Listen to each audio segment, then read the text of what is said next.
छगन भुजबळ सध्या बोलतायत, आपण थेट जाऊया तिकडे. काय बोलते याची मला काहीही माहिती नाही.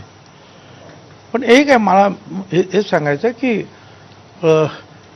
ज्या वेळेला 95मध्ये आमचं सरकार गेलं आणि पवारसाहेबांनीच मला MLC केलं आणि नंतर विरोधी पक्ष नेता केलं.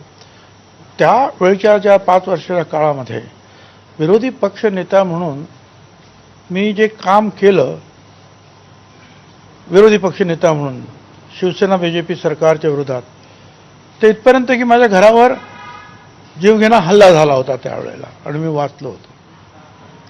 आणि अनेक गोष्टी त्यावेळेच्या आता मी परत मला सांगत नाही, पण त्यावेळेस सुद्धा मी वन मॅन आर्मी म्हणून लढलो होतो.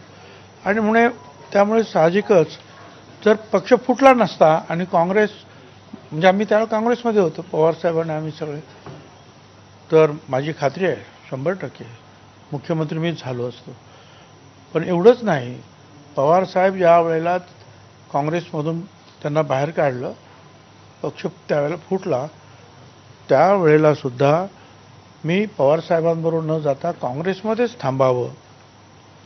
काँग्रेस आताच तुम्हाला जे आहे पुढच्या होणाऱ्या विधानसभेच्या निवडणुकीनंतर मुख्यमंत्री म्हणून आम्ही तुम्हाला घोषित करतो, अशा प्रकारचे जे काही मेसेज, फोन्स, मग ते माधवराव शिंदे असतील, शीला दीक्षित, ऑस्कर फर्नांडिस, राजेश पायलट, आता जे सध्या हयात आहेत असे मुकुल वासनिक, हे कलमाडे, आणि माझ्याबरोबर सतत त्यावेळेला ATNवर काम करणारे संजय खोडके आहेत. त्यांना तुम्ही विचारलं तर ते तुम्हाला ते सांगतील की मी जे बोलतो हे खरं आहे की नाही.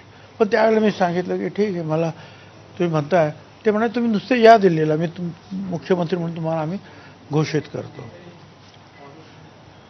पण मी सांगितलं की नाही, मी पवारसाहेबांबरोबर राहणार. आणि मग पवारसाहेब आणि म्हणजे मी प्रांताध्यक्ष झालो, पवारसाहेब राष्ट्रीय अध्यक्ष, आणि ती निवडणुकीत पुढे 6 महिने पुढे प्रिपोन झाली. आणि त्यामुळं